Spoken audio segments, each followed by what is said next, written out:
Juruteknik akaun mati akibat jatuh daripada bangunan tinggi. Okey, perkara ini kita lalui dalam media sosial semalam. Walaupun kita lalui semalam, perkara seperti ini memang kerap kali berjadi. Jadi untuk kawasan yang tinggi, kebiasaannya kita akan request dekat customer gambar dan video supaya kalau tempat yang tinggi merepek, kita takkan buat kerja-kerja Spiderman. Kerja Spiderman kita tak mau buat. Sebab kalau salah satu langkah, memang terus berubah ke alam yang lain. Sebab tu kita akan minta video dengan customer.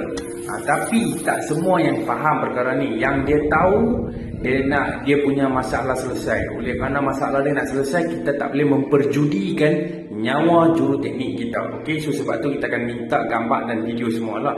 Tetapi kita masih boleh buat dengan menggunakan orang kata apa skylift ataupun crane. Jadi nanti customer akan kata, kawan tu boleh buat. Betul, memang ada yang boleh buat. Mereka yang tak sayang nyawa dia boleh buat. Dia boleh memperjudikannya, orang kata apa, nyawa dia, nyawa tim dia. Tapi kalau macam kita tepuk terang akan kata kena sewa crane. You nak bayar untuk duit crane, kita boleh buat. Kalau tak nak, tak apalah, kita buat benda lain lah. Okey, so mohon video ini sampai kepada semua pihak, maupun pelanggan maupun kontraktor, untuk kita sama-sama orang kata apa, buat precaution.